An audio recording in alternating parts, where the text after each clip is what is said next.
Praise the Lord.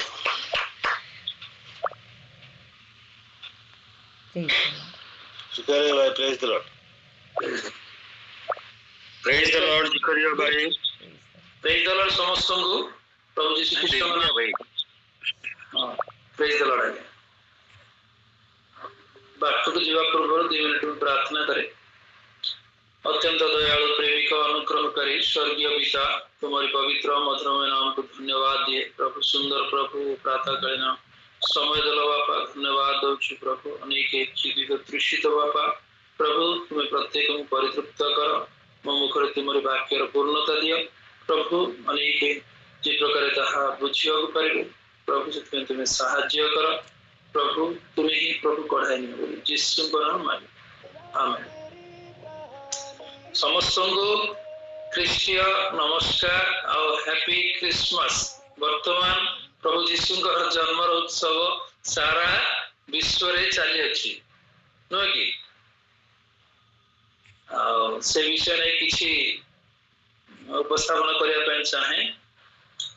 ବାକ୍ୟକୁ ଯିବା ପୂର୍ବରୁ କିଛି ବିଷୟ ମୁଁ କହିବି ଯେ ପ୍ରଭୁ ଯୀଶୁଙ୍କର ଜନ୍ମ ଏ ଧରା ପୃଷ୍ଠରେ ଅନେକଙ୍କ ଜୀବନରେ ଶାନ୍ତି, ଆନନ୍ଦ, ପ୍ରେମ ଭରି ଦେଇଛି।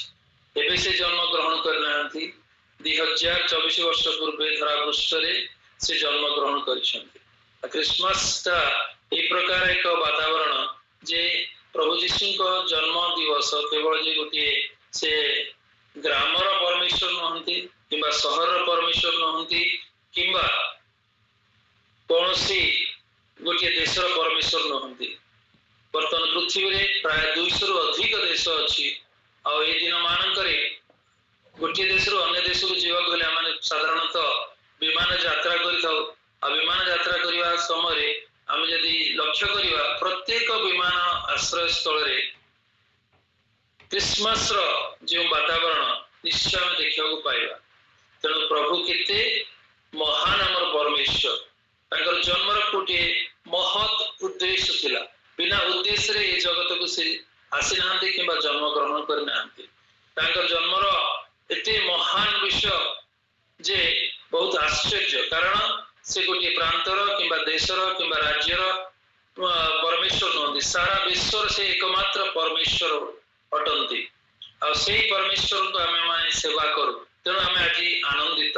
ଅନେକ ଭାବନ୍ତି ଯେ ଯୀଶୁ ଖ୍ରୀଷ୍ଟ ଏ ଭାରତ ବର୍ଷରେ ଯେତେବେଳେ ଆମେ ଦେଖୁ, ଯେତେବେଳେ ସୁସମାଚାର କହିବା ପାଇଁ ଯେତେବେଳେ ଆମେ ବାହାରୁ କିମ୍ବା ନିଜର ସାକ୍ଷ୍ୟ ପ୍ରଦାନ କରୁ ଅନ୍ୟମାନଙ୍କ ନିକଟରେ, ସେମାନେ କହନ୍ତି ଇଏ ହେଉଛି ବିଦେଶୀୟ ଦେବତା।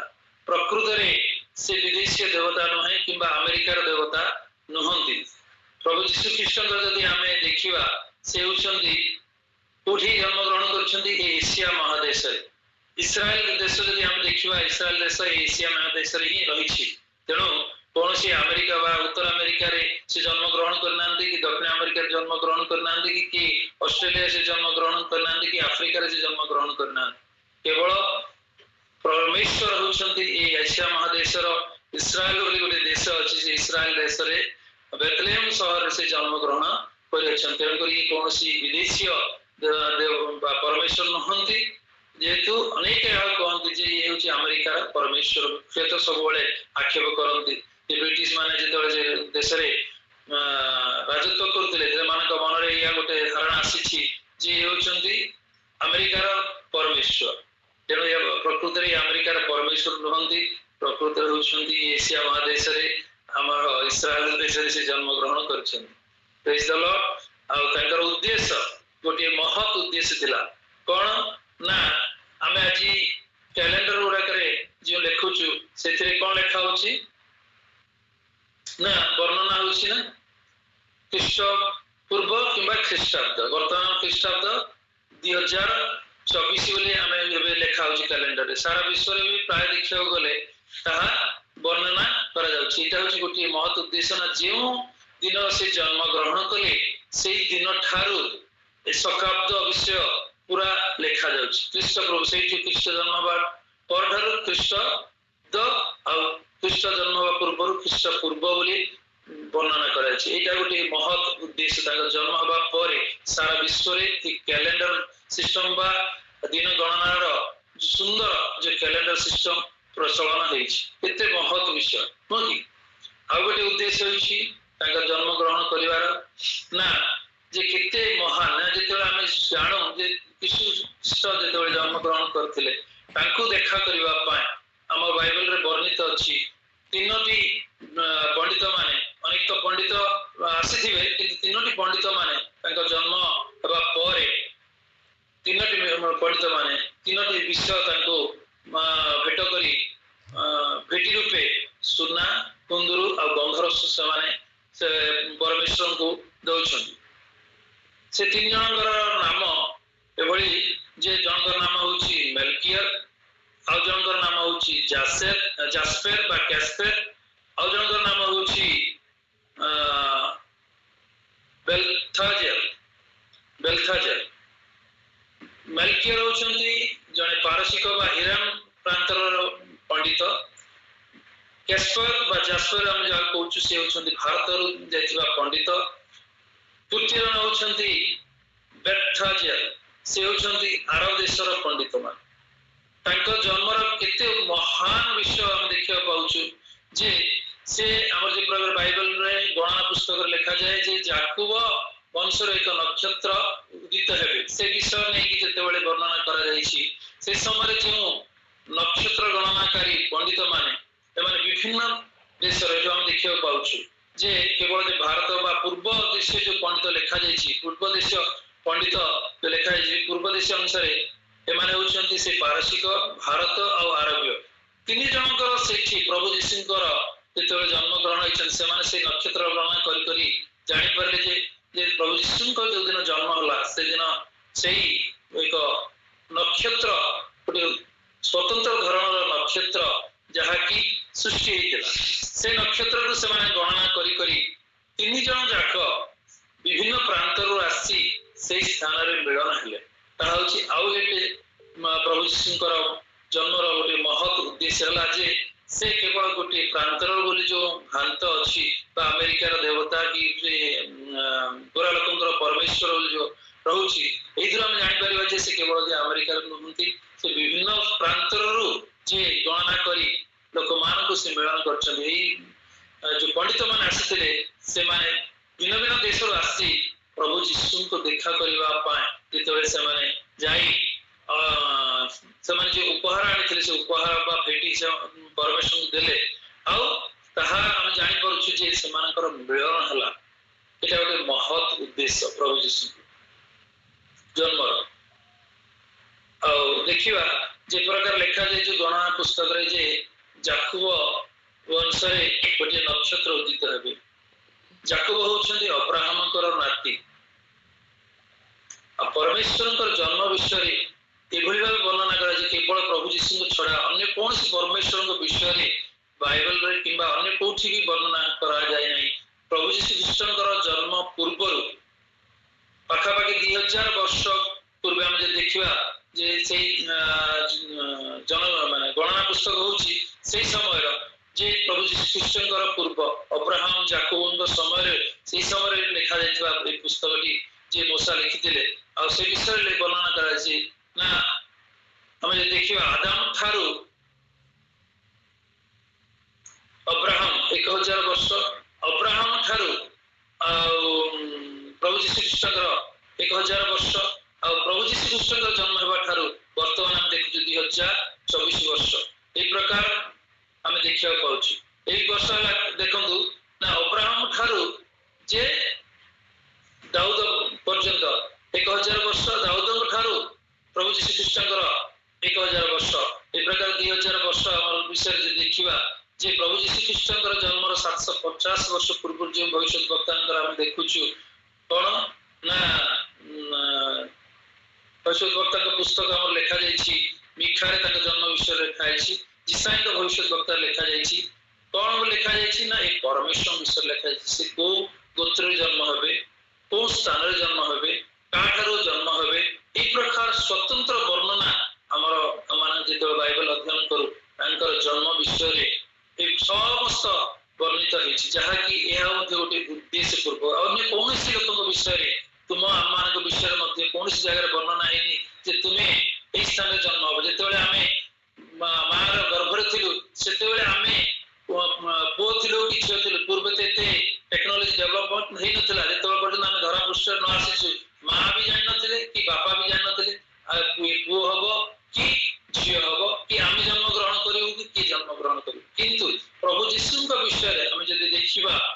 ଯେ ତାଙ୍କର ଜନ୍ମ 750 ବର୍ଷ ପାଖାପାଖି ପୂର୍ବରୁ ତାଙ୍କ ବିଷୟରେ ବିଭିନ୍ନ ଭବିଷ୍ୟତ ବକ୍ତାଙ୍କ ଦ୍ୱାରା ବାକ୍ୟରେ ଆମମାନଙ୍କର ବର୍ଣ୍ଣିତ ହୋଇଛି। ଏହା ହେଉଛି ଗୋଟିଏ ମହତ୍ ଉଦ୍ଦେଶ୍ୟ ଜନ୍ମ ହେବାର ବିଷୟରେ ତାଙ୍କର ମାନେ ଏତେ ସେ ମହାନ ପରମେଶ୍ୱର ଅଟନ୍ତି ଆମମାନଙ୍କର ପ୍ରଭୁ ଯୀଶୁ। ତେଣୁ ଆମେ କେତେ ଖୁସି ଆନନ୍ଦିତ କରୁଛୁ। ଏସବୁ କାରଣ ଅଟେ ଯେ ପ୍ରଭୁଙ୍କର ଜନ୍ମ ଜୟନ୍ତୀ ପାଳନ କରିବା ଏଟା ଗୋଟେ ପ୍ରୀତି, ଏଟା ଗୋଟେ ପରମ୍ପରା ନୁହେଁ। କାରଣ ପ୍ରଭୁ ଯୀଶୁ ଖ୍ରୀଷ୍ଟ ଯେ ସେଇ ଦିନ ଜନ୍ମ ଗ୍ରହଣ କରିଥିଲେ, ଆଜି ନୁହେଁ। ଯେତେ ଜଣ ଆମେ ତାହାଙ୍କୁ ଗ୍ରହଣ କରୁଛୁ ଆମମାନଙ୍କ ହୃଦୟରେ ସେ ପ୍ରତିଦିନ ଅଛନ୍ତି। ତେଣୁ ଏହା ଗୋଟେ ବିଶେଷ ପର୍ବ ରୂପେ ଆମେ ସ୍ମରଣ କରୁଛୁ ସତ, କିନ୍ତୁ ଆମେ ପ୍ରତିଦିନ ତାଙ୍କର ଆମମାନଙ୍କ ହୃଦୟରେ ସେ ଯେ ଅଛନ୍ତି, ଜୀବିତ ଅଛନ୍ତି, ଏହା ଆମେ ମାନେ ଅନୁଭବ କରିବା ଦରକାର। ଆଉ ତାଙ୍କର ଜନ୍ମର ଆଉ ଗୋଟିଏ ମହତ୍ ଉଦ୍ଦେଶ୍ୟ ଅଛି, ଯାହାକି ବାକ୍ୟରେ ଆମେ ଦେଖିବାକୁ ଯିବା ଯେ ଆମମାନଙ୍କର ଏଇ ନୂତନ ନିୟମରେ ଆମେ ଦେଖୁ ଅନେକ ପୁସ୍ତକ ଅଛି। ସେଥିରୁ ଗୋଟିଏ ପୁସ୍ତକ ଆମେ ଦେଖୁ ଯାହାକି ଜହନ ଲିଖିତ ସୁସମାଚାର ବୋଲି କୁହାଯାଏ। ଜହନ ଯାହାକି ପ୍ରଭୁ ଯୀଶୁଙ୍କ ସମୟରେ ସେ ନିଜେ ଥିଲେ, ଆଉ ସେଇ ଅନୁଭୂତି ଆଉ ସେ ଯେଉଁ ଯେଉଁ ବିଷୟ ସେ ଦେଖିଥିଲେ ପ୍ରଭୁ ଯୀଶୁଙ୍କର, ଆଉ ସେ ସମସ୍ତ ଚକ୍ଷୁଷ ସାକ୍ଷୀ ହିସାବରେ ସେ ସମସ୍ତ ବିଷୟ ବର୍ଣ୍ଣନା କରିଛନ୍ତି। ଆଉ ସେଇ ବର୍ଣ୍ଣନା ଭିତରେ ଆଉ ଜହନ ତାର 4 ଅଧ୍ୟାୟ ଯେତେବେଳେ ଆମେ ପଢୁ, ସେଠି ଗୋଟେ ଉତ୍ତମ ବିଷୟ ଗୋଟେ ଲେଖାଯାଇଛି, ଯୋଉଠିକି କଣ ନା ଦିନେ ସେ କଣ କହୁଥିଲେ, ଯାତ୍ରା କରିବା ସମୟରେ ସମରିଆ ଦେଇକି ସେ ଗମନ କଲେ। ସମରିଆ ହେଉଛି ଗୋଟିଏ ଏଭଳି ଗୋଟେ ଜାଗା, ସେ ସମୟରେ ସମରିଆ ଲୋକମାନଙ୍କ ସହିତ ଯୁହୁଦୀ ମାନଙ୍କର ଏକାଠି ବସି କିମ୍ବା ଏକାଠି ରହିବା ତାଙ୍କର ଠିକ ବୋଲି ସେମାନେ ଭାବୁନଥିଲେ। କାରଣ ସମରିଆ ଲୋକମାନେ ହେଉଛନ୍ତି ଶଙ୍କର ଜାତୀୟ ଲୋକ। ଶଙ୍କର ଜାତୀୟ ମାନେ ତାର ଅର୍ଥ ହେଲା ବ୍ୟଭିଚାରରୁ ଜନ୍ମ ହେଇଥିବା ଲୋକମାନେ। ତେଣୁକରି ସେମାନେ ଘୃଣ୍ୟାସ୍ପଦ ଲୋକମାନେ ଥିଲେ ସେ ସମୟରେ। ଆଉ ସେଇ ସମୟରେ ଏଭଳି ଲୋକମାନେ ଥିବା ସତ୍ତ୍ୱେ ମଧ୍ୟ ପରମେଶ୍ୱର ଜାଣି ମଧ୍ୟ ସେ କଣ କଲେ ନା ସେ ସମରିଆ ଦେଇ ଯାତ୍ରା କରିବାକୁ ପ୍ରାରମ୍ଭ କଲେ। ଆଉ ସେଇ 4 ଅଧ୍ୟାୟରେ ଏତେ ସୁନ୍ଦର ଭାବରେ ଲେଖାଯାଇଛି ଗୋଟେ ସ୍ତ୍ରୀ ବିଷୟ ସେଠି ଆମେ ଦେଖିବାକୁ ପାଇବା। ସମରିଆର ସେଇ ସ୍ତ୍ରୀ ବିଷୟରେ କଣ ନା ଦିନେ ପରମେଶ୍ୱର ଯାଉ ଯାଉ ଯାକବଙ୍କର କୂପ ନିକଟରେ ସେ ସେଠି ବସିଲେ। ସେ ତାକୁ କଣ ହେଲା ନା ତୃଷା ଲାଗିଲା। ଆମେ ଷ୍ଟୋରିଟା ମୋର ଏତେ ସମ୍ପୂର୍ଣ୍ଣ ଭାବେ ବୁଝିବା ପାଇଁ ଚାହେଁନି, ତା ଭିତରୁ ମହତ୍ ଉଦ୍ଦେଶ୍ୟ କଣ ଥିଲା ତା ବିଷୟରେ କହିବା ପାଇଁ ଚାହେଁ। ଆଉ ସେଇ ସ୍ତ୍ରୀ ସେଇ ସମୟରେ ସେ ଯେତେବେଳେ ଆସିଲେ, ସେ ପାଣି କାଢିବାକୁ ଆସିଲେ। କେତେବେଳେ ଆସିଲେ ସେ ସ୍ତ୍ରୀ ନା ଦିନ ଅର୍ଥାତ୍ ମଧ୍ୟାହ୍ନ ସମୟରେ ସେ ଆସିଲେ। ଆମେ ସାଧାରଣ ଭାବେ ଜାଣୁ ଯେ ଘରର ପ୍ରତ୍ୟେକ କାର୍ଯ୍ୟ କରିବା ପାଇଁ ଜଳର ଆବଶ୍ୟକତା ଥାଏ। ଆଉ ନାରୀମାନେ ମୁଖ୍ୟତଃ ସେ ସମୟରେ ସେମାନେ ଜଳ କାଢିବା ପାଇଁ ସେ କୂପ ନିକଟକୁ ଯାଇଥାନ୍ତି। ଆଉ ଆମେ ଯଦି ଦେଖିବା ଯେ ପ୍ରକୃତରେ ଆମମାନଙ୍କର ପାଣିର ଆବଶ୍ୟକତା ଏତେ ଅଧିକ ଥାଏ ଯେ ଘରର ପ୍ରତ୍ୟେକ କାମ ପାଇଁ, ଆଉ ସେଇ ପାଣି ଆଣିବା ପାଇଁ ବିଶେଷତଃ ମା ମାନେ କେତେବେଳେ ଯାଇଥାନ୍ତି, ପ୍ରାତଃ କାଳରେ ପାଣି ଆଣିବା ପାଇଁ କୂଅ ନିକଟକୁ ଯାଇଥାନ୍ତି। କିନ୍ତୁ ଏଇଠି କଣ ଆମେ ଦେଖୁଛୁ ନା ସେଇ ସ୍ତ୍ରୀ 12ଟା ବା ମଧ୍ୟାହ୍ନ ସମୟରେ ସେ ଜଳ କାଢିବା ପାଇଁ ସେ ଏକୁଟିଆ ଆସୁଛି। କଣ ପାଇଁ ନା ସେ ସ୍ତ୍ରୀ କିଭଳି ଭାବେ ସ୍ତ୍ରୀ ନା ସେ ଗୋଟେ ହେଉଛି ବ୍ୟଭିଚାରୀ ସ୍ତ୍ରୀ। ତାକୁ କେହି ପସନ୍ଦ କରୁନଥିଲେ, କେହି ତାକୁ ପ୍ରେମ କରୁନଥିଲେ, କେହି ତାଙ୍କୁ ଆଦର କରୁନଥିଲେ। ତେଣୁ ସେ ଗୋଟେ ଘୃଣ୍ୟାସ୍ପଦ ସ୍ତ୍ରୀ। ଆଉ ସେ କେତେବେଳେ ଗଲେ ନା ସେଇ ସମୟରେ ସେଇ ପ୍ରକାର କଥା ଥିଲା ଯେ ସମସ୍ତଙ୍କ ସମ୍ମୁଖରେ ସେ ଯାଇବାକୁ ସାହସ ସେମାନଙ୍କର ନଥିଲା। ତେଣୁ ସେ କଣ କଲେ ନା ମଧ୍ୟାହ୍ନ ସମୟରେ ଜଳ ଆଣିବା ପାଇଁ ଗଲେ। ସେ ଯେତେବେଳେ କୂଅ ନିକଟକୁ ଜଳ ଆଣିବା ପାଇଁ ଯାଉଛନ୍ତି ନା କାହା ପାଇଁ ସେ ଆମେ ଯଦି ଚିନ୍ତା କରିବା ଯେ ସେ ତା ପାଇଁ ସେ ସମୟରେ ସେ ଜଳ ଆଣିବା ପାଇଁ ଯାଇନଥିଲେ। ଘରେ ଆଉ ଜଣେ ବ୍ୟକ୍ତି ଥିଲେ, ତାଙ୍କ ନିମନ୍ତେ ସେ ଜଳ ଆଣିବା ପାଇଁ ଯାଉଥିଲେ। ଆଉ ଯେତେବେଳେ ସେ ଜଳ କାଢିବା ପାଇଁ ଯାଉଛନ୍ତି, ପ୍ରଭୁ ଯୀଶୁ କହୁଛନ୍ତି ମୁଁ ଯେଉଁ ଜଳ ଦେବି ସେ ଜଳ ଯିଏ ପାନ କରେ ସେ କଦାପି କ୍ଷୁଧିତ ହେବ ନାହିଁ ବୋଲି ସେ ବ୍ୟାଖ୍ୟା କରି ଆସୁଛନ୍ତି। ଏଭଳି ସମୟରେ ସେ ଯେତେବେଳେ ତାଙ୍କ ସହିତ କଥୋପକଥନ କରୁଛନ୍ତି, ସେ ଜଳ କୂଅ ନିକଟରେ ତାଙ୍କର ଯେଉଁ ସମ୍ଭାଷଣ ଚାଲିଥିଲା ସେ ସମୟରେ ସେ ସ୍ତ୍ରୀ ଆଚମ୍ବିତ ହେଇ ପଚାରୁଛନ୍ତି, ମୋର ପୂର୍ବପୁରୁଷ ମାନେ ଯେଉଁ ଜଳର କୂପ ଖୋଳିଥିଲେ ସେଇ ଜଳର ତ ମତେ ପ୍ରତିଦିନ ପିଇବାକୁ ପଡୁଛି, ଆଉ ମତେ ତ ଆସିବାକୁ ପଡୁଛି, ଆଉ ତୁମେ କହୁଛ ତମ ହସ୍ତରେ ସେଇ କିଛି ପାଣି ବାହାର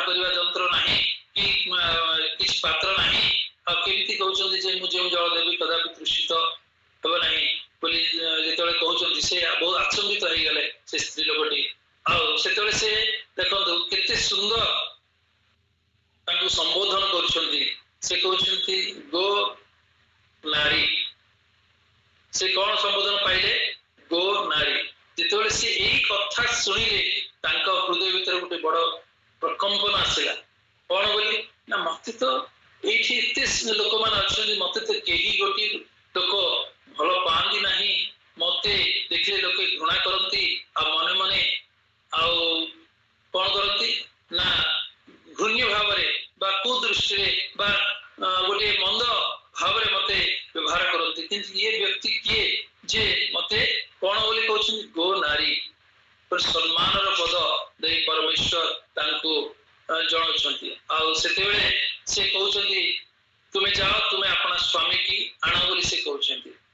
ସେ ସେତେବେଳେ କହୁଛନ୍ତି ମୋର କେହି ସ୍ୱାମୀ ନାହାନ୍ତି, ମୋର 5 ଜଣ ସ୍ୱାମୀ ଥିଲେ, ଆଉ ବର୍ତ୍ତମାନ କେହି ନାହାନ୍ତି, ବର୍ତ୍ତମାନ ଜଣେ ଅଛନ୍ତି। ସେ କହୁଛନ୍ତି ସେଇ ସ୍ୱାମୀ କି ତୁମେ ଆଣ ବୋଲି ଯେତେବେଳେ ସେଇ ସମ୍ଭାଷଣ କହୁଛନ୍ତି ବହୁତ ଆଶ୍ଚର୍ଯ୍ୟ ହେଇଗଲେ। ଆମର ପରମେଶ୍ୱର ହଉଛନ୍ତି ସେଠି ମହାନ ପରମେଶ୍ୱର। ଆଉ ଯେଉଁ ପରମେଶ୍ୱର କି ତାଙ୍କର ଅପାର କରୁଣା ପ୍ରେମ ଦୟା କେତେ ମହାନ ଅଟେ। ସେଇ ପରମେଶ୍ୱର ଆମମାନଙ୍କର ଜୀବିତ ପରମେଶ୍ୱର। ଆଉ ଆଜି ମୁଁ କିଛି କହିବା ପାଇଁ ଚାହେଁ ଯେ ଅନେକ ପରିବାରରେ ଆଜି ଏଭଳି ଭାବେ କାର୍ଯ୍ୟ କରିବା ପାଇଁ ଚାହୁଁଛନ୍ତି ଯେ ଅନେକ ପ୍ରକାର ପାପ କରନ୍ତି, ଯେଉଁ ପ୍ରକାର କି ଯାହା ସ୍ୱାମୀ କରେ ତାହା ସ୍ତ୍ରୀ ଜାଣେ ନାହିଁ, ସ୍ତ୍ରୀ ଯାହା କରେ ତାହା ସ୍ୱାମୀ ଜାଣେ ନାହିଁ। ଏହି ପ୍ରକାର ଆମମାନଙ୍କର କାର୍ଯ୍ୟକଳାପ ଚାଲିଥାଏ ଯେ କଣ କେମିତି ମୁଁ ମେକଅପ୍ କରିବି, ପାପ କରେ କିନ୍ତୁ ମୋ ସ୍ତ୍ରୀ ମୋ ବିଷୟରେ ଯେମିତି ଜାଣିବ ନାହିଁ, କି ମୋ ସ୍ୱାମୀ ମୋ ସ୍ତ୍ରୀ ବିଷୟରେ ଯେମିତି ସେ ଜାଣିବ ନାହିଁ। ଉଭୟ ଉଭୟକୁ ଲୁଚେଇକି ଆଜି ଅନେକ କରିବା ପାଇଁ ଚାହୁଁଛନ୍ତି। ଏଭଳି ଭାବେ କରିବା ଭିତରେ ଦିନେ ଗୋଟେ ପରିବାରରେ କଣ ହେଲା ନା ସ୍ୱାମୀ ସବୁବେଳେ ସେ କଣ କରେ ପିଇକି ଆସି ଘରେ ଝଗଡା ସବୁବେଳେ କରୁଥାଏ। ତେଣୁ ସ୍ତ୍ରୀ ସବୁବେଳେ ତାକୁ ଅନୁଯୋଗ କରେ, କାହିଁକି ତମେ ଏଇଭଳି ଭାବେ ପିଇବା ପାଇଁ କେତେଥର ତୁମକୁ ମନା କରିଛି, ଆଉ ତମେ କାହିଁକି ବାରମ୍ବାର ପାଣି ମଦ ପିଇବାକୁ ପିଇକି ଆସିକି କାହିଁକି ଇଏ କରୁଛ ବୋଲି କହିବାରୁ ସେ ଦିନେ କହିଲେ ତାଙ୍କ ସ୍ତ୍ରୀକୁ ନାଇଁ ମୁଁ ଆଉ ଆଜିଠୁ ଆଉ ପିଇବି ନାହିଁ ବୋଲି କହିକି ସେ ଚୁପ୍ ହେଇକି ରହିଲେ। କିନ୍ତୁ ଦିନକର ଘଟଣା କଣ ହେଲା, ପୁଣି ସେ ଯାଇଛନ୍ତି ମଦ ପିଇବା ପାଇଁ। ଆଉ ସେ କେତେ ସୁନ୍ଦର ନିଜକୁ ମାନେ ମେକଅପ୍ କରୁଛନ୍ତି ଯେ ଆଉ ମୋ ସ୍ତ୍ରୀ ଯେମିତି ଜାଣିବ ନାହିଁ ବୋଲି କହିକି ସେ କଣ କଲେ ନା ଆସିକି ମଦ ପିଇକି ଶୋଇପଡ଼ିବେ ବୋଲି ଭାବିଲେ। କିନ୍ତୁ ସେ ଯୋଉଠି ଗଲେ ମଦ ପିଇବା ପାଇଁ ସେଠି କଣ ହେଲା ନା ଝଗଡା ଉତ୍ପନ୍ନ ହେଲା, ମଦୁଆ ମାନଙ୍କ ଭିତରେ ଝଗଡା ହେଲା। ଆଉ ସେଥିରେ ମାରପିଟ ହେବା ସମୟରେ ସେ କଣ ହେଲେ ନା ତାଙ୍କ ମୁହଁରେ ମାଡ଼ ବାଜିକି 2-3ଟା ଜାଗାରେ କଣ ହେଲା ନା ରକ୍ତ ବାହାରିବାକୁ ଲାଗିଲା। ତାକୁ ସେ କଣ କଲେ ଯେ ମେକଅପ୍ କରିବେ ବୋଲି ଭାବିଲେ, କହିଲେ କଣ ନା ସେ ଘରେ ଆସି ପହଞ୍ଚିଲେ। ଘରେ ଆସି ପହଞ୍ଚିକି ଆଉ କଣ କଲେ ନା ସମ୍ମୁଖରେ ଥିବା ଆଇନାକୁ ଦେଖିକି ସେ ଯୋଉଠି ତାଙ୍କର କ୍ଷତ ହେଇଥିଲା ସେଭଳି ଜାଗାରେ ସେ କଣ ଆଣିଥିଲେ, ଆସିଲା ବେଳେ କିଛି ପ୍ଲାଷ୍ଟର ଧରିକି ଆସିଥିଲେ। ସେଇ ପ୍ଲାଷ୍ଟର ଗୁଡାକ କଣ କଲେ ନା ସେ ଆଇନାରେ ଦେଖିକି ଲଗେଇ ପକେଇଲେ। ଆଉ କଣ କଲେ ନା ଚୁପଚାପ ଆସିକି ଖଟ ଉପରେ ମୁହଁ ଘୋଡେଇକି ଶୋଇ ପଡିଲେ। ସକାଳ ହେଲା, ସ୍ତ୍ରୀ ଆସିକି ଯେତେବେଳେ ଆଇନା ପାଖରେ ଦେଖୁଛନ୍ତି ଆଉ ଯାଇକି ତାପରେ ଧୀରେକି ଯାଇକି ତାଙ୍କ ସ୍ୱାମୀ କି ଉଠେଇଲେ, ଉଠ ଉଠ ଆଉ ତୁମେ ତ ପିଇନ ନା ବୋଲି ସେ ଏମିତି କଥା କହିଲେ। ନାଇଁ ମୁଁ କୋଉଠି ପିଇଛି, ମୁଁ ତ ପିଇନି ବୋଲି ସେ କହିଲେ। ତୁମେ ପିଇନ ଯେ, ଆଉ ଯଦି ପିଇନ ତାହେଲେ ସେ ଯୋଉ ସମ୍ମୁଖରେ ଯୋଉ ଆଇନା ଅଛି ସେ ଆଇନାରେ କେମିତି ସବୁ ଷ୍ଟିକର ଗୁଡାକ ଲାଗିଛି ବୋଲି ସେ ତାକୁ ପ୍ରଶ୍ନ କଲା ବେଳେ ସେ ଜାଣିଗଲେ ଯେ ନା ମୋ ସ୍ତ୍ରୀ ଜାଣିଗଲା ମୁଁ ରାତିରେ ପିଇକି ଆସିଛି। ତେଣୁ ଆମମାନେ ଜାଣିବା ଦରକାର ଯେ ସେ ଷ୍ଟିକର ଗୁଡାକ ସେଇ ଯେତେବେଳେ ସେଠି ଲାଗିଛି ସେଠି ଜାଣିପାରିଲେ ଯେ ମୋ ସ୍ତ୍ରୀ କେମିତି ଜାଣିଲେ ନା ମୁଁ ଯୋଉ ନିଶାରେ ଆସିକି ଯୋଉ ଷ୍ଟିକର ଗୁଡାକ ମୁଁ ମୁହଁରେ ଲଗେଇବା ଜାଗାରେ ସେଇ ପ୍ଲାଷ୍ଟର ଗୁଡାକ କୋଉଠି ଲଗେଇଛି ନା କାଚକୁ ଯେତେବେଳେ ସେ ଆଇନାରେ ଦେଖିଛନ୍ତି ସେ ଆଇନାରେ ସେଇ ଜାଗାରେ ସେ ସବୁ କଣ କରୁଛନ୍ତି ନା ସେ ପ୍ଲାଷ୍ଟର ଗୁଡାକ ଲଗେଇଛନ୍ତି। ଆଉ ସକାଳୁ ଉଠୁ ସ୍ତ୍ରୀ ଜାଣିଗଲେ ଯେ ମୋର ସ୍ୱାମୀ ରାତିରେ ଯାଇଛନ୍ତି, ମଦ ପିଇଛନ୍ତି, ଝଗଡା କରିଛନ୍ତି, ଆଉ ମୁଁ ଫଟେଇକି ସେ ଆସିଛନ୍ତି ଆଉ ସେ ଫଟେଇକି ଆସିକି ନିଜକୁ ଯେ ପ୍ରକାର ମୁଁ ପିଇ ନାହିଁ ବୋଲି ଭାବିକି ଶୋଇପଡ଼ିବି ଆଉ ମୋ ସ୍ତ୍ରୀ ସେ ବିଷୟ ଜାଣିପାରିବେ ନାହିଁ। এই ଜଗତରେ এই ପ୍ରକାର ଭାବେ ବିଷୟ ଆମେ ଏକାକୁ ପ୍ରତି ମାନେ କଭର କରିବା ପାଇଁ ଆମେ ଚାହିଁଥାଉ, କିନ୍ତୁ ପ୍ରଭୁ ଯୀଶୁଙ୍କ ପାଖରେ ଯେତେବେଳେ ସେ ସ୍ତ୍ରୀ ପହଞ୍ଚିଲେ ପ୍ରଭୁ ଯୀଶୁ କଣ କଲେ ତାଙ୍କର ସମସ୍ତ ପାପ ବିଷୟ ସେ ଜାଣିପାରିଲେ। ତେଣୁ ଭାଇ ବନ୍ଧୁମାନେ ଯେତେ ଜଣ ଆଜି ଆମେ ଏଇ ଯୋଗ କରିଛୁ ଆମେ ନିଜ ନିଜକୁ ଜାଣିବା ଦରକାର ଯେ ପରମେଶ୍ୱର ନିକଟରେ କୌଣସି ପାପ ବିଷୟ ଲୁକାୟିତ ନୁହେଁ। ପ୍ରତ୍ୟେକ ଆମମାନଙ୍କର ପାପ ବିଷୟ ସେ ଜାଣନ୍ତି। ଯେ ପ୍ରକାର ସେଇ ସ୍ତ୍ରୀ କୁ ଯେ ଜାଣିଲେ ଯେ ଯେତେବେଳେ ସେ ସମ୍ଭାଷଣ ବିଷୟରେ କହୁଛନ୍ତି ତୁମେ ସେ ମନେ ମନେ ଭାବିଥିବେ ନା ଯେ ଏ ସ୍ତ୍ରୀ ଏ ବ୍ୟକ୍ତି ଜଣେ ଭାବାଦୀ ନହେଲେ ମୋର ଏ ସମସ୍ତ ବିଷୟ ସେ କିଭଳି ଭାବେ ଜାଣିପାରିଲେ ଯେ ମୋର 5ଟି ସ୍ୱାମୀ ବିଷୟ ଏବେ ଯୋଉ ଅଛି ସେ ଜଣେ ସ୍ୱାମୀ ନୁହନ୍ତି ବୋଲି। ଏଥିରୁ ଆମେ ଷ୍ଟୋରି ଜାଣିପାରୁଛୁ ଯେ ତାଙ୍କର ସେ ନିଜେ ସ୍ୱୀକାର କରୁଛନ୍ତି ସେ ସ୍ତ୍ରୀ ଯେ ମୋର ଏଥିରୁ 5 ଜଣ ସ୍ୱାମୀ ଥିଲେ ଆଉ ବର୍ତ୍ତମାନ କେହି ନାହାନ୍ତି, ସେ ଜଣେ ଅଛନ୍ତି। ସେ ମଧ୍ୟ ସ୍ୱାମୀ ନୁହେଁ, ସେ ମଧ୍ୟ ଜଣେ ରକ୍ଷକ ବା ତାକୁ ସେ ରଖିଛନ୍ତି, ସେ ସ୍ତ୍ରୀକୁ ରକ୍ଷିତା କରିକି ରଖିଛନ୍ତି। ଏ ପ୍ରକାର ଭାବେ ଆମେ ଏଇଥିରୁ ଏ ଷ୍ଟୋରିରୁ ଜାଣିପାରୁଛୁ। ତେଣୁ ଆଉ ଗୋଟେ ଷ୍ଟୋରି ମୁଁ କହିବା ପାଇଁ ଚାହେଁ ଯେ ଆଜି ଆମମାନେ ସତରେ ଯଦି ଭୁଲ କରୁଛୁ ତାହା କେତେ ଭୟଙ୍କର ବିଷୟ ତା ବିଷୟରେ ନେଇକି ଗୋଟେ ଷ୍ଟୋରି କହିବା ପାଇଁ ଚାହେଁ ଯେ ଗୋଟେ ଗାଁରେ 2 ଜଣ ଚୋର ଥିଲେ। ଆଉ ଚୋର ଥିବା ସମୟରେ ଚୋରି ତ ଆପଣ ଜାଣନ୍ତି ରାତିରେ ସେମାନେ କରନ୍ତି, ହେଲେ ରାତିରେ ସେମାନଙ୍କ ଘରକୁ ସେମାନେ ଚୋରି କରିବାକୁ ଗଲେ। ଆଉ ଚୋରି କରିବା ସମୟରେ କଣ ହେଲା ନା 2 ଜଣ ଯାକ ଧରା ପଡ଼ିଗଲେ। କେମିତି ନା ଏ ଚୋରି କରୁଛନ୍ତି। ସେତେବେଳେ ସେମାନେ ପୋଲିସ ବାଲାକୁ ସେମାନେ ଖବର ଦେଲେ ଆଜ୍ଞା ଚୋର ଆସିଛନ୍ତି ଆଉ ଚୋରି କରୁଛନ୍ତି ଆଜ୍ଞା ବୋଲି କହି। ଏଭଳି ସମୟରେ ଜଣେ ପତଳା ଲୋକ ଥିଲା ଆଉ ଜଣେ ମୋଟା ଲୋକ ଥିଲା। ସେମାନେ କଣ କଲେ ନା ଖସି ପଳେଇବା ପାଇଁ ଚେଷ୍ଟା କରିକି ସେ ଲୋକମାନଙ୍କର ଖସି ପଳେଇଲେ। ଖସି ପଳେଇକି ସେମାନେ କଣ କରୁଛନ୍ତି ନା ଦୌଡୁଛନ୍ତି। ଦୌଡୁ ଦୌଡୁ ୟା ଭିତରେ ପୋଲିସ ଆସିଲେ। ପୋଲିସ ଆସିକି ସେମାନଙ୍କ ପଛରେ ଦୌଡ଼ିଲେ। ଆଉ ଜାଣିଛନ୍ତି ପତଳା ଲୋକ ସେ କଣ କଲା ନା ବହୁତ ଚେଷ୍ଟା କରିକି ଖସି ପଳେଇବା ପାଇଁ ପୋଲିସ ମାନଙ୍କୁ ସେ କଣ କଲା ବହୁତ ଜାଗା ଦୌଡେଇଲା ଦୌଡେଇଲା ଦୌଡେଇଲା ଦୌଡେଇଲା ସେ ଧରା ପଡିଲା। ଆଉ ଆପଣ ଜାଣନ୍ତି ମୋଟା ଲୋକ ଏତେ ଶୀଘ୍ର ତ ଦୌଡ଼ି ପାରେନି। ସେ କଣ ହେଲା ଅଳ୍ପ ବାଟ ଗଲା ପରେ ସେ ହାଲିଆ ଆଉ ପୋଲିସ ହାତରେ ଧରା ପଡିଗଲା। ଏଠି ଗୋଟେ ପ୍ରଶ୍ନ ଆପଣ ମାନଙ୍କୁ ଯେ ଶୀଘ୍ର ଧରା ପଡିଲା ତାକୁ ଅଧିକ ମାଡ଼ ପଡିବ ନା ଯେ ବହୁତ ସମୟ ଧରିକି ପୋଲିସ ମାନଙ୍କୁ ହଇରାଣ କଲା ତାକୁ ଅଧିକ ମାଡ଼ ପଡିବ? ଆମେ ସାଧାରଣ ଜାଣୁ ଯେ ଶୀଘ୍ର ଧରା ପଡିଲା ତାକୁ ପୋଲିସ ଟିକେ କମ ମାଡ଼ ମାରିଥିବ, କିନ୍ତୁ ଯିଏ ହଇରାଣ କଲା ପୋଲିସ ମାନଙ୍କୁ ଆଉ ଦୌଡେଇଲା ଦୌଡେଇଲା ତାକୁ କଣ ହବ ନା ବହୁତ ପ୍ରହାରରେ ତାକୁ ପ୍ରହାର ହେଇଥିବ। କାହିଁକି ବହୁତ ବିରକ୍ତ ସେ କରିছে, ପୋଲିସ ମାନେ ତ ବହୁତ ରାଗିକି ଥିବେ ଆଉ ତାକୁ ଆଉ ଗୋଟେ ବାଡେଇବା ଜାଗାରେ 5 ଜଣ ନିଶ୍ଚିତ ବାଡେଇଥିବେ। ତେଣୁ ଆମମାନଙ୍କ ମଧ୍ୟରେ ଆଜି ଅନେକ ସେଇ ପ୍ରକାର ଭୁଲ କାମ କରୁଛୁ ଆଉ ଆମେ ଭାବୁଛୁ ଯେ ଆମେ କେବେ ମଧ୍ୟ ଧରା ପଡିବୁ ନାହିଁ। ଆମମାନେ ଅନେକ ଅଛୁ କହିବା ଦରକାର ନାହିଁ, ଆମମାନେ ଅନେକ ଅଛୁ ଯେତେବେଳେ ଆମେ ଛୋଟ ହଉ କିମ୍ବା ବଡ ହଉ ଆମେ ଚୋରି କରିଛୁ କି ନାହିଁ ଆଉ ଆମମାନେ ଧରା ପଡିଛୁ କି ନାହିଁ ଆମମାନଙ୍କ ମଧ୍ୟରେ ଆମେ ସମୀକ୍ଷା କରିବା। ଯଦି ଆମେ ଚୋରି କରିଛୁ, ଆମେ ଯଦି ଧରା ପଡିଛୁ ଆମେ ହେଉଛୁ ଠିକ ଅଛୁ, କିନ୍ତୁ ଯଦି ଆମେ ଚୋରି କରିକି ଯଦି ଆମେ ଯଦି ଧରା ପଡୁନୁ ସେଇ ପ୍ରକାର ଚୋରକୁ ଆମକୁ କଣ କୁହାଯାଏ ନା ଏମାନେ ହଉଛନ୍ତି ପ୍ରଫେସନାଲ ଚୋର। ସାଧାରଣ ଏମାନେ ଚୋର ନୁହନ୍ତି, କଣ ଏଟା ପ୍ରଫେସନାଲ ଚୋର। ଆଉ ପ୍ରଫେସନାଲ ଚୋରକୁ କଣ ଅଛି ଯୋଉମାନେ ଧରା ନ ପଡନ୍ତି ଆଉ ଯେତେବେଳେ ଧରା ପଡିବେ ତାଙ୍କୁ ପୂର୍ବ ଅପେକ୍ଷା ଅଧିକ ଦଣ୍ଡ ସେମାନଙ୍କ ପାଇଁ ଅଛି। ତେଣୁ ଏ ପ୍ରିୟ ମାନେ ଆମମାନେ ଯାହା ଆମେ ପାପ କରୁଛୁ ଯଦି ପରମେଶ୍ୱରଙ୍କ ନିକଟବର୍ତ୍ତୀ ଆମେ ଯଦି ସ୍ୱୀକାର କରୁଛୁ ତାହେଲେ ଆମମାନଙ୍କ ପାଇଁ ଦଣ୍ଡ କମ ଅଛି। ଯଦି ଆଜି ପର୍ଯ୍ୟନ୍ତ ଆମମାନେ ଯଦି ପରମେଶ୍ୱର ନିକଟରେ ଯଦି ଆମେ ସ୍ୱୀକାର କରିନାହୁଁ, ପରମେଶ୍ୱରଙ୍କ ଆମେ ଯଦି ନିକଟବର୍ତ୍ତୀ ଆମେ ସେ ପାପ ଯେଉଁ ଅଧର୍ମ ଯେଉଁ ଚୋରି କରୁଛୁ ଯଦି ଆମେ ସ୍ୱୀକାର କରିନାହୁଁ ତାହେଲେ ଆମମାନଙ୍କ ପାଇଁ ନିଶ୍ଚିତ ଦଣ୍ଡ ଅଛି ଆଉ ଯାହାକି ବହୁତ ଅଧିକ ଦଣ୍ଡ ଅଛି ତାଙ୍କ ପାଖରେ। ଆଉ ସେ ପ୍ରତ୍ୟେକ ଯେଉଁ ପିତା ଆପଣା ପୁତ୍ରକୁ ପ୍ରେମ କରେ ସେ ତା ଆପଣା ପୁତ୍ରକୁ ଶାସନ କରେ। ଆମମାନଙ୍କ ପ୍ରତି ସେ ନିଶ୍ଚୟ ସେ ପରିତ୍ୟାଗ କରିବେ ନାହିଁ, କାରଣ ପରମେଶ୍ୱରଙ୍କ ଜନ୍ମ ହିଁ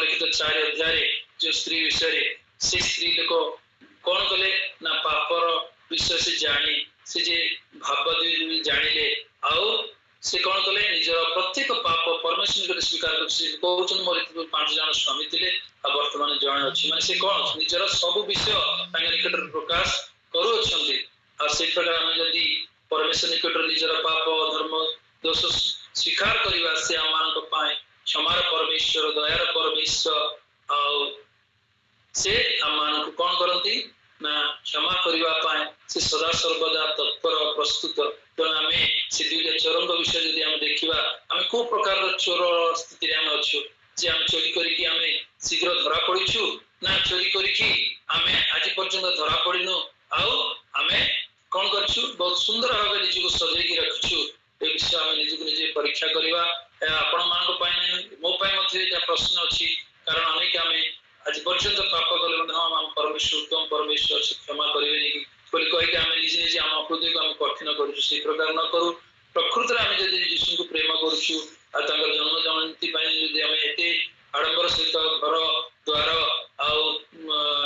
गिरजा प्रभु सजु सत किंतु प्रकृत जे हृदय पवित्र आलय अटे ए हृदय जदि निकट ग्राह्य हम आसी सदा सर्वदा आम प्रेम करती क्षमा देवाई प्रस्तुत अच्छा तेणु आम जी सब प्रभु आज पर्यंत प्रभु को आम लुचेक रखीचु प्रभु जानते नहीं भावुचु किंतु से दिन जो से स्त्री निकट ठिया प्रभु कौन करे संपूर्ण से स्कैन कर देखा संपूर्ण से विश्व को से स्कैन कर स्त्री भय कले जे गोटे दृष्टि भल लगे जो संबोधन जो गो नाड़ी बोली कहवा भितर हृदय प्रफुल्लित होता आ संगे संगे से सब कौन कले निजर गोटे पर गोटे भूल स्वीकार कले से कौन कले चुप होकर रही ना से जो पापर क्षमा पाइले से जाकि कौन कले से सुसमाचार घोषणा कले गाँव समस्त को डाकिले जे आस एभली गोटे जन व्यक्ति अच्छा जे कि महान परमेश्वर जे कि मसीह आज जदि आम प्रकृति प्रभु निकट रे जदि से लोकायत पाप जहाँ मेकअप आम करुँ निकट से जापर ये जापर ये देखना सी देखना किंतु परमेश्वर आम छोट ठार बड़ प्रत्येक विषय से आम स्टैंड कर रखी था तेणु आम मैंने भय करवा प्रेम तो करवा प्रेमर भय न था प्रकृति में आम निजको आम कौन करवा निकट समर्पण करवा सब विषय निकट स्वीकार करवा तेज से स्त्री लोक जो प्रकार जाए धैर्यर सहित प्रभु को परिचय दे पारा आज आम जगत में से प्रकार धैर्यर सहित मान निकट में प्रभु को परिचय दे पारा कि आम परमेश्वर प्रकृत में केते महान परमेश्वर आम दे पारा छोट वाक्य प्रभु आपण मान मत आशीर्वाद करंतु आमेन आमेन आमेन आमेन।